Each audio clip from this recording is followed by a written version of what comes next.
And we are live. Guys, I'm so excited for today. I'm Allie Wyatt. You guys know me, I believe, but I'm the co-founder and CEO of Female Founder Collective. And I'm here with my amazing co-founder and the fashion designer of her eponymous, is that how you say that word? Label.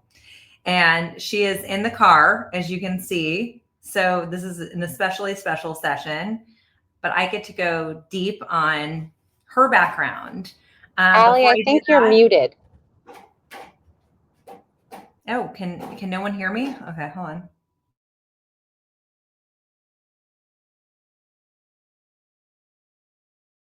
Can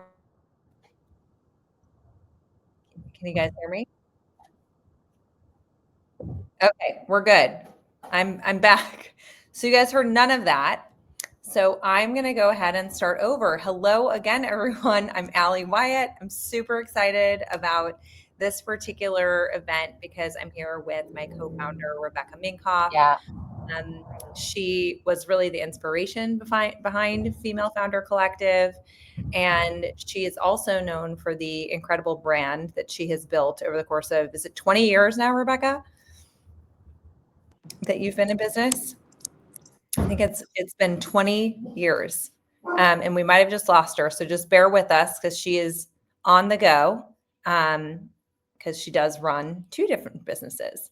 So she'll be back in, I'm sure. But I'm going to use this time to talk a little bit about 10th House because we are soon going to be launching our fashion cohort. We right now have a wait list going. But to give you a sense of what the 10th House is, and it's an exclusive network for female entrepreneurs seeking access to foundational tools, knowledge, introductions, and exposure that helps them scale their startup brands. Think KPI dashboards, hiring roadmaps, pitch demo days, and go-to-market strategies. So if you do sign up, we are going to be giving you all of these tools that ultimately are going to enable you to grow and build your business.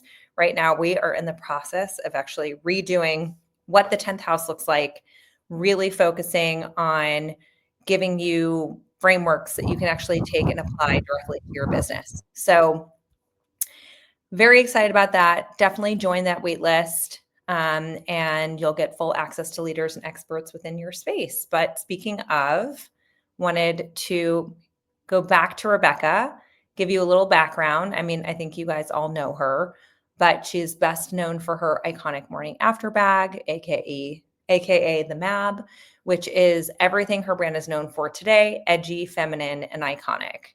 With ready-to-wear collection quickly following in 2009, her name and brand set off in a wild, well-deserved rise to success. And today, she's the global brand internationally recognized for handbags, apparel, footwear, jewelry, and accessories.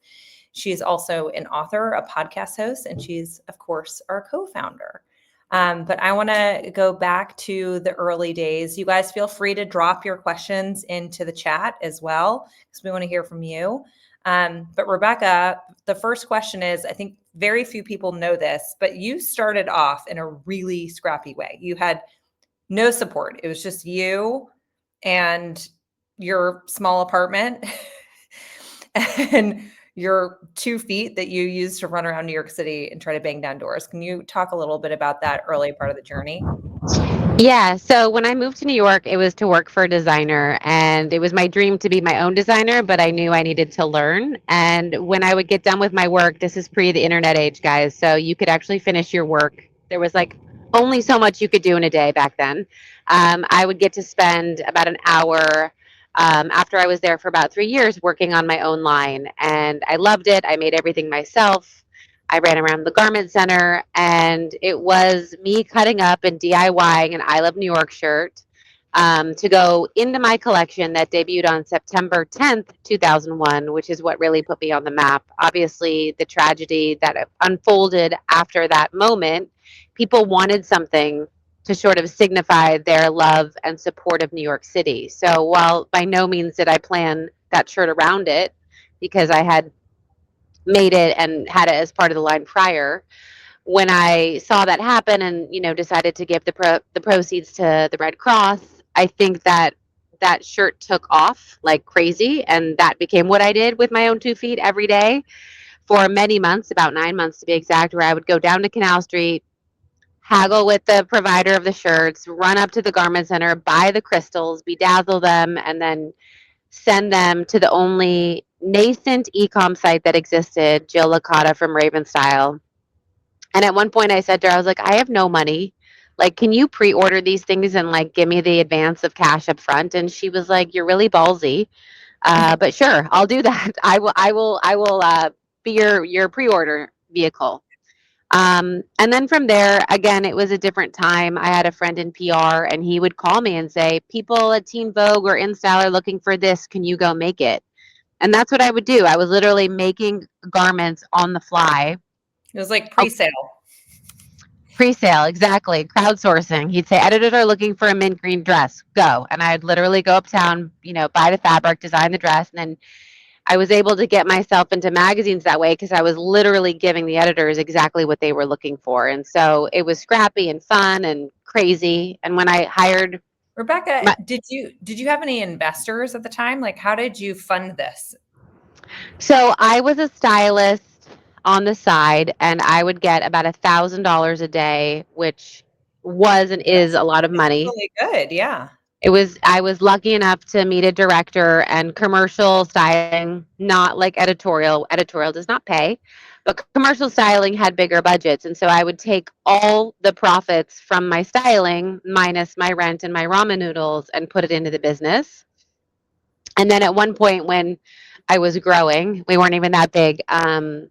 My dad did not pay for anything, but he co-signed on a credit card that he very much regretted later. So I started leveraging my credit and the loss of my credit later to sort of be the initial fund for this very small business. I'm sure everybody on this can feel the pains of trying to bootstrap your way through initially when you're trying to make the garments to then be able to sell them. Question for you. You did a lot of things early on. Like, for example, you had a friend that was in PR, and so you were able to make stuff on an almost a pre-sale basis and get it out to the market. And so you knew sort of like the market wanted it, right? What are some other things you did early on to brand build? Because you started, and did you do direct to consumer initially? Was that the only channel, or where were you selling? And then how did you build your brand and brand awareness outside of those PR moments? So for the first 4 years, from 2001 till 2005, it was only apparel, and there wasn't direct to consumer at all. I sold on the one e-commerce site that existed. I also would go around to stores in New York City, and because of the I Love New York shirt, they didn't just buy the product, but they're like, we'll take a chance on you. We'll do it on consignment. Not a consignment store, to be clear, but they took the goods, and if they sold, they would then pay for the goods. And at that time, I thought, how am I going to take control over someone walking into this boutique and buying my item? And so I would print postcards, and then I would go stand in Union Square and hand them out and promote my stuff and direct people to the store down the street. So I think it was a lot of grassroots efforts. And then with my network, I would leverage my network. Do you know someone who knows someone? Can they host an event for me at the store in LA? And I would just always sort of 6 degrees of separation try and find who people that were the influencers of that day, whether it was a stylist or an up and coming celebrity, and just ask for favors. That's kind of what you have to do in the beginning. And with the bags, in terms of getting that well known, when I named the morning after bag, I knew I was hitting a zeitgeist. Sex in the City was the ultimate, fantasy of all of us women, was to like move to New York and go out and have a Cosmo and, fall in love. And so when I named the morning after bag, just that name, because a woman could buy into an experience, really helped. And telling the story of I'm an entrepreneur, I'm looking for love, I'm moving into an urban city. That was a story that a lot of women could identify with. And I think at the time the price was very affordable. So I was very conscious of, I can't afford a $5,000 bag. I can't even really afford my own bags, if I'm being honest, at the time. And so, but how do I price this also to make it possible for more women to be able to get access to it. And how were you able to do that from a margin perspective, right? Because like I'm sure a lot of bags were priced where they were priced because of margins, or do you think it was primarily like a marketing pricing standpoint? So the bags that you guys all spend $2,000 to $20,000 are have the healthiest margins in the universe. We did Okay. not price, and that's how they can afford the big stores and the big ads and the big celebrities. You know what? We didn't have a great margin. For many years we didn't, and so now I'm the most annoying person when because I say to people, build in a margin for profitability. We were always on the edge where our margins should be, and while that allowed for extraordinary and explosive growth, it did not allow freedom to run a business that had a just-in-case fund or, oh no, we have this big order, we can't fund it. And so, as great as it is in that it built us and scaled us very quickly, it was very, very stressful to build a product that the margin isn't where it should be. So on that point, actually, this leads perfectly. We have an audience question from Shraddha, and she asked, what's the best way to determine your price point and audience niche, especially in a crowded accessories market? I would survey. Yeah. I would up and down, not just online. You need to get out and meet people and talk to them. You know, I talk about what is the modern day Tupperware party where your friend can host an event for you, or a friend of a friend, or a local boutique can host you, and like, what would you pay? What's its value? Do your market research, because when you nail it, the opportunity for growth is so much faster. Yeah. Yeah. So lots of talking to your consumers and getting really close with them. I want to go back to the funding piece of it, because your growth story, I think, is really interesting, because a lot of founders think that they want to go out and they want to raise venture capital, and you never did venture capital necessarily. So for years, you actually bootstrapped the business, you reinvested the profits, you managed production in small factories and fulfilling orders manually. And many of the founders in 10th House are actually bootstrapping and want to know where to reinvest profits. What advice would you give them? So we funded things in the beginning, I would say up to I'm just trying to remember the math, probably the 20. So from 0 to 5 million, we bootstrapped. When we hit 5 million, we were able to get a facility in place called a factor. Shout out to Rosenthal. Um, they do purchase order financing and they loan based on inventory. So we were able to say with X amount of inventory and these purchase orders that they would then do credit checks on, like a Saks, a Bloomingdale's, a Neiman's. Again, we have to go back. This is pre-direct to consumer, so that wasn't an issue yet. And loan based on those purchase orders get anywhere from 9% of the had the order, and that would allow us to go into production, deposits, buy the leather. Rebecca, you're going in and out. Okay, I'm standing still now. Parked. Can you hear me now?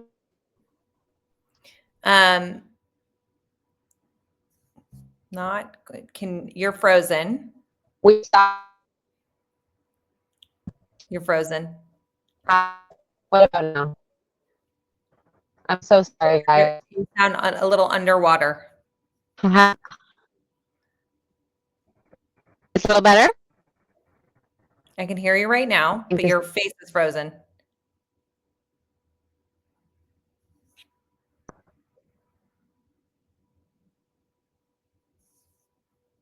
So everybody that's on, she's talking specifically about factoring. Can hear you a bit, but you're still underwater and you're frozen. Oh, there. Now you're not frozen. Uh-oh. We lost her for a second. So everyone, the way that Rebecca did this initially, and Rosenthal is the name of the factoring business, is when they would get certain purchase orders, the contract was in place, they would actually purchase the purchase order from them. So they would say the purchase order was $100,000.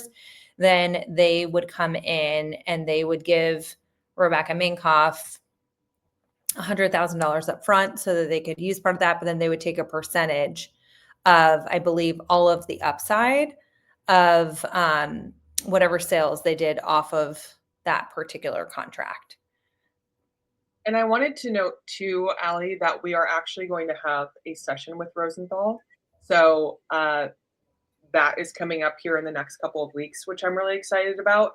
I have a question for you because there was a question in the chat and it said, I am in the very early stages, but not generating enough revenue yet. Can you recommend female networks that can help leverage and support until then? So while we're waiting for Rebecca to rejoin, can you tell us a little bit about the 10th house and how that's different from Female Founder Collective? Because a lot of the people here know what FFC is, but may not know what the 10th house is. Yeah, so the 10th house is our private membership community, and the way that we're differentiating it now, this didn't used to be the case. We just started doing this. Is you learn business fundamentals when you join. You can actually purchase the accelerator, which is called the Founders Operating Manual. You'll see that soon, but you can actually purchase that as a standalone thing. It's a 4-week course where you're going to learn the fundamentals of business from what is my role within a company? What am I actually going to be doing in the day-to-day? What are my superpowers? Because a lot of times the founders come into 10th house and they're not sure what they should be hiring for. Everybody asks, who's my first hire, right? And so it's learning about that. It's then figuring out how are you going to be measuring success in your business. So we call those your KPIs. So setting up a KPI dashboard, then moving on from that and actually developing out a financial model. I cannot encourage you guys enough. If you are on here and you do not have a financial model, you need one, whether it's doing it with us or going and finding somebody who can build that for you. You must have one. Otherwise, you are setting yourself up for failure. And we don't want anybody who's listening to have a failure. And then finally, we help you design your marketing strategy or your go-to-market. So they're all the fundamental tools. And then you get the community on top of that, where we do sessions like these, where we're getting into sort of the nitty-gritty of the business challenges that you're up against. I am up against Wi-Fi challenges, and I apologize to everybody. I was on a route to a speaking engagement, and this was the solve. And clearly, I'm apologizing to all of you for my connectivity. You're good. You're good. We were just talking about 10th house. So you were talking, Rebecca, about the factoring process. Yes. So you dropped as you were talking about how it works. So you get a purchase order, they do a credit check, then they'll loan you 70 to 80% of the value of that purchase order. If you need to do extra leverage, if you have extra inventory, they will loan on that as well. So we were able to scale from 5, I would say, to 25 million using that facility. It's not perfect. They were still, days of, are we going to make payroll and how do we, keep the lights on? So it wasn't like this is the only solve, but at the time we were so new and growing and we could not get a traditional loan. I think that landscape is far different now and people can get loans. My brother also leveraged his personal credit card. At one point he mortgaged his home. By no means do I recommend that, but we knew that our equity was so valuable that we didn't want to do anything to dilute it. And so I would say you need to find product market fit. I would not raise money until you've done that. You need to find heat around your brand. Would not raise money until you do that. And then, today we're all lucky that, e-commerce exists. There are companies that are using pre-order as a way to not have to raise money. Comfort is a brand, a clothing brand. They have built up to $700 million on funding this growth with pre-orders. So, How does that work, Rebecca? I don't know how many people are familiar with that, but. So a pre-order example would be someone comes to the site, you have a dress on the site, you don't have the funds to necessarily make it, pre-order the dress, it's actually priced cheaper. Let's just say that a dress that's in stock and you're going to get it in 3 months. And so we don't operate like that today, but that is a method that some founders are using. And then when are you able to collect payment on that? immediately when people pre-order. You collect the funds, you use that to put it into production, and the person's like, instead of paying $70 for something, maybe they're paying 50, but you have those funds to deploy and put into production. Got it. So there's a lot of creative ways, in other words, to fund yourself, and do not go out and get VC funding unless you have product market fit. What about later on, Rebecca? Were there moments where you felt pressure to raise capital or scale faster? And then how did you make those decisions? And how do you feel like brands should know when they should go out and raise outside capital? So when we decided to raise, it was because in our space, in accessories, that was the hot new area, and private equity, not VC, was coming in and seeing the rise of the Michael Kors, the Kate Spades, Tory Burch, and so they wanted to be a part of that world and the explosive growth that some of those bigger ones were experiencing.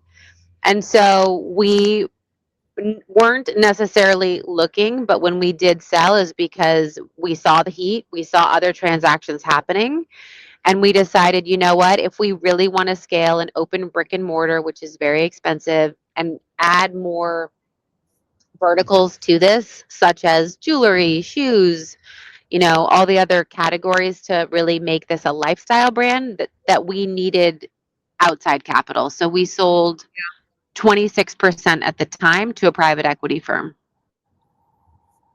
Got it. And this was in 2012, just to give everyone context. And any red flags, white flags, recommendations for going into that relationship that you would give to founders who are listening? Yeah.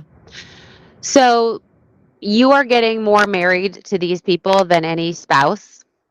And so it's really, really important that the agreement that you set out to make and the controls and the levers that you agree to are set from the beginning. This isn't a, oh my gosh, someone's going to give me money, let me sign on the dotted line. It might feel like relief, but it can often lead to more pain. So from who controls the board, how many votes does that board have? Drag rights. If you don't know what a drag right is, you should look it up. We had drag rights on our contract so that when the term of 7 years was over and the fund needed to return their investment back to the shareholders, the drag right was they and they decided We're if losing you you again, the table Rebecca. and stations from the gap. We got to just go back to the road. We're gonna not try and find a place to park because it seems like it's better on the road. Can you hear him or not? I can hear you now. Let's You're a just go little back. like slow, but Okay. yeah. Every time when I cut it out, so on the road, motion sickness.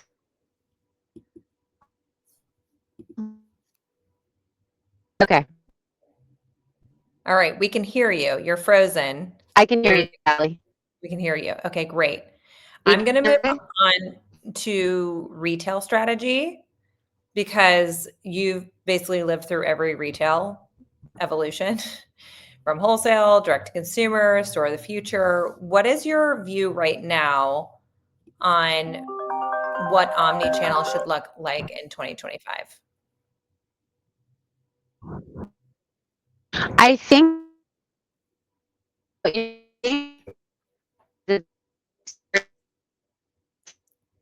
We're losing you.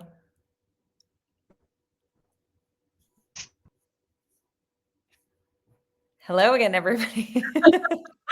We We're are back. so sorry for the technical difficulties. This is not our typical. Mercury supposedly back in retrograde, so perhaps this is but this is actually a good time also if the audience, if you guys have additional questions that you want us to narrow in on, we're about to talk about retail strategy. When Allie, she gets back on. I have a question. Someone asked about the North, but before we get to that, you would be a great person to answer this. Would you recommend a small business loan over factoring in today's landscape? I think it really depends on where your business is. If you're already at the point where you're able to secure purchase orders, I think factoring is an excellent option. You want to make sure you have the right partner that you get on board with from a factoring perspective too, so that you're not forced into debt. But I do think that factoring is a good option if you have a lot of confidence in what you can do sales wise, right? Like you really just need the capital. From a small business loan perspective, similarly, you're going to have your numbers really rock solid to show the bank in order to get a loan. But I do think that if you're a little bit earlier on and you don't necessarily have those solid purchase orders in place, that small business loans probably the way to go, if that's the That's case. super helpful.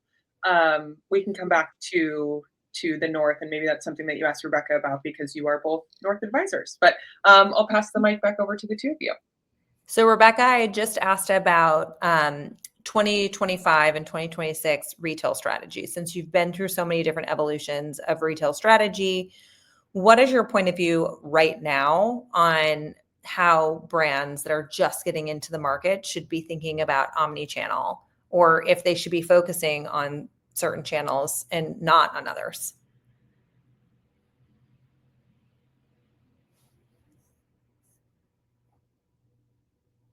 Uh-oh, can you hear me?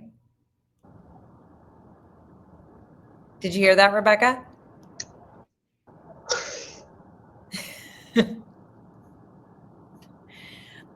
Basically, can you hear me now? I mean, I can hear you. Yeah, I can hear you now.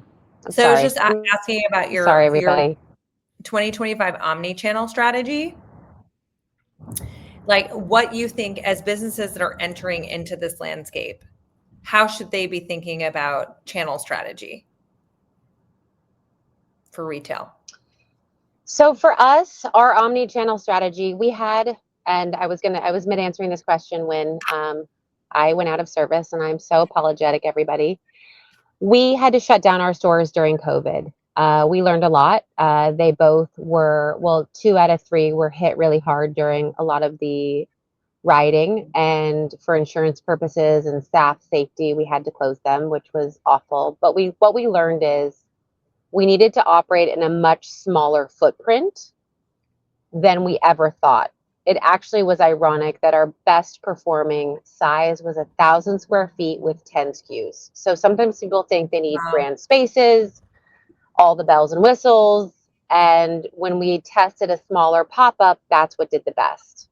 I will say today, the landscape has shifted again. And what I'm seeing is these stores that are just consumer hubs that are there to offer you a coffee, they're there to have you read a book.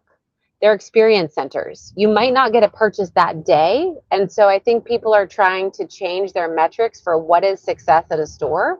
It's obviously sales, but now everything is connected. And so the sale might not happen in the store. It might happen online. It might happen when she leaves and she clicks to buy.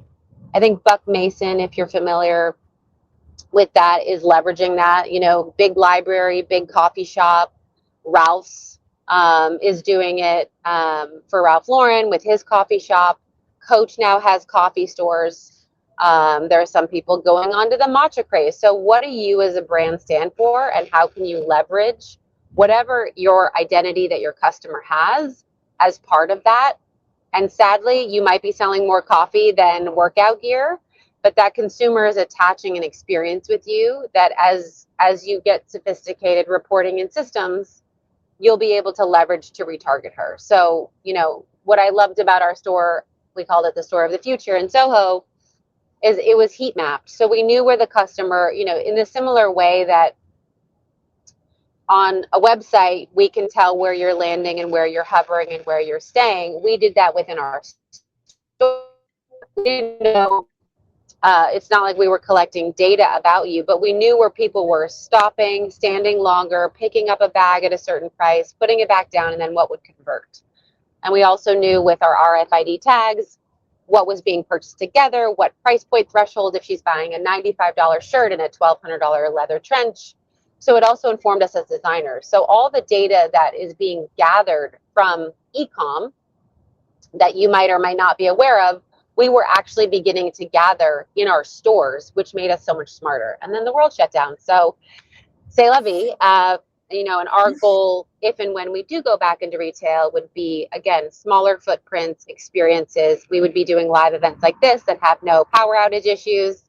My goal would be to also have some sort of marketplace where anything I don't make, I would be supporting women-owned businesses and selling those goods as well, which we tested this summer at a pop-up we did. And it was great to have so many more like-minded brands of products I'm never going to make that then I had in the store as well.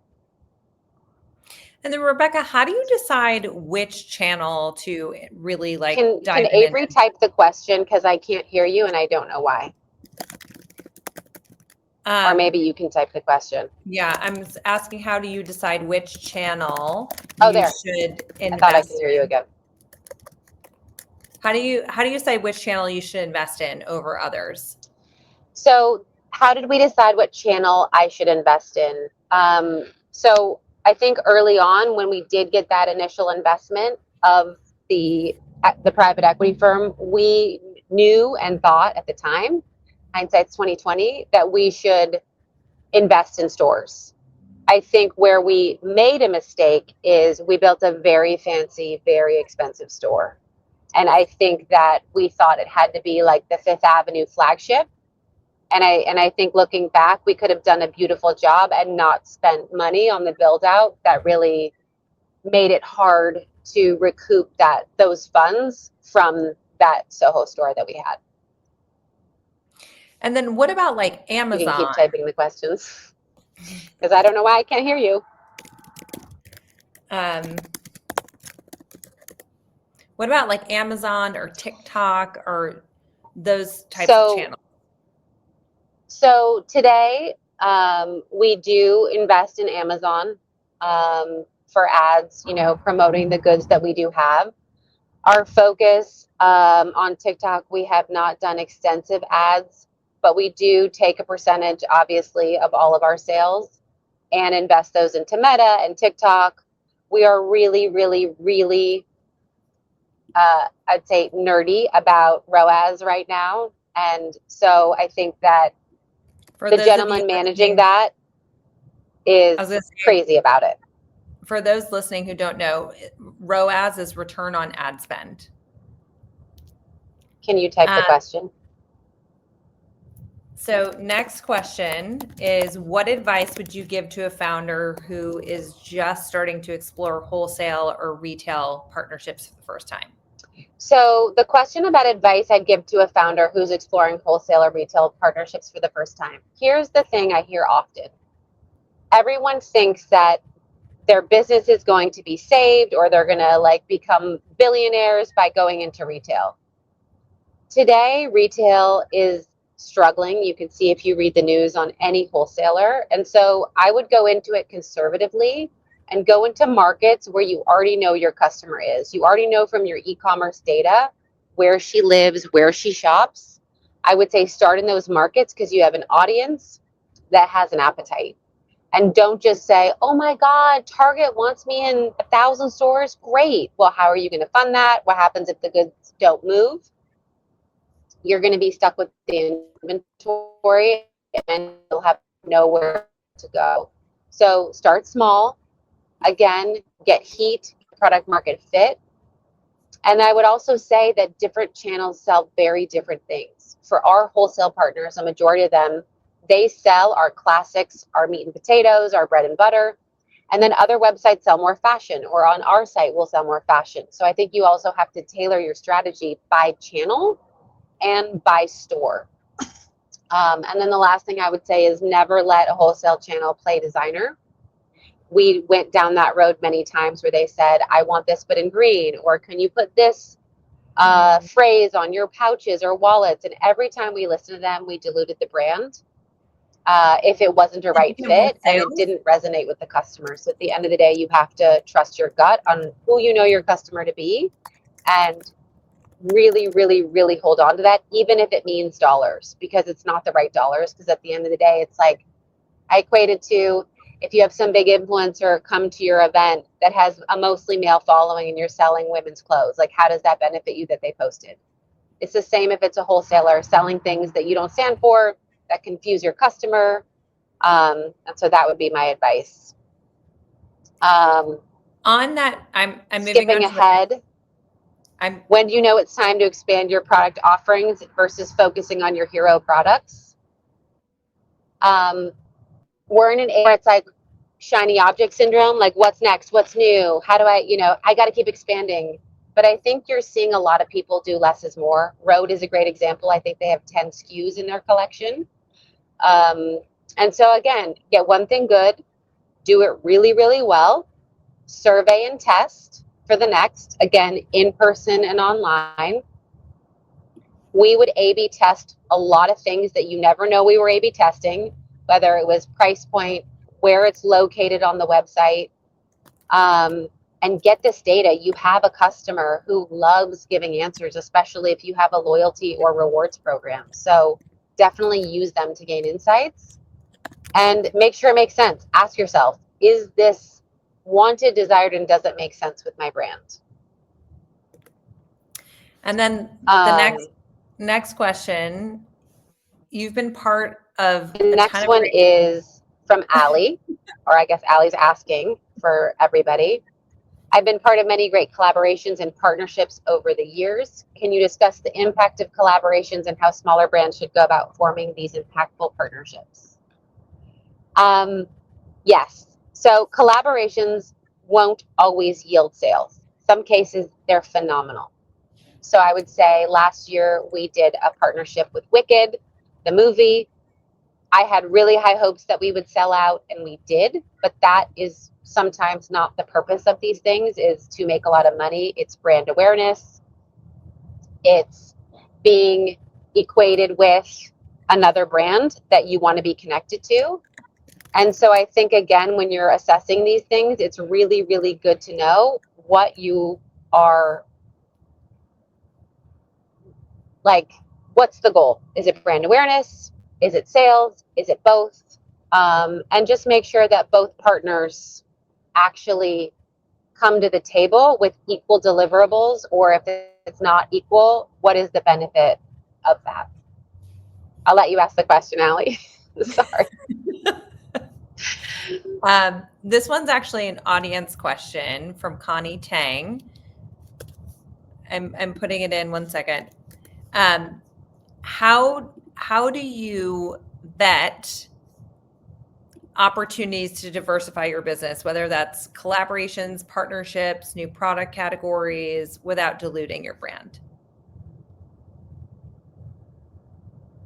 So I used to want to say yes to every opportunity, and I think there are times when that's appropriate. I think building your brand, and you can attach yourself to much larger brands and opportunities to help elevate you. That is a great thing to do. Early on, we got to partner with Casio to make a watch. It was a black watch with a rose gold face. They gave us a really slick, and that money funded an event that we wouldn't have had funds to do, and they wanted to attach themselves to an up-and-coming indie brand. This was like 15 or 16 years ago. So that was something that we got to win. I think as the brand has gotten older and bigger, I think now we ask ourselves, what is this going to do for us? How are we going to get impact from it? And so I think you don't always have to have a big budget. We just did an amazing partnership with Amazon. The budget for that event and for those bags and that activation was tiny. I can't share with you because I've signed NDAs, but it's something that a small brand could afford to do. They came in, they purchased our stadium approved bags.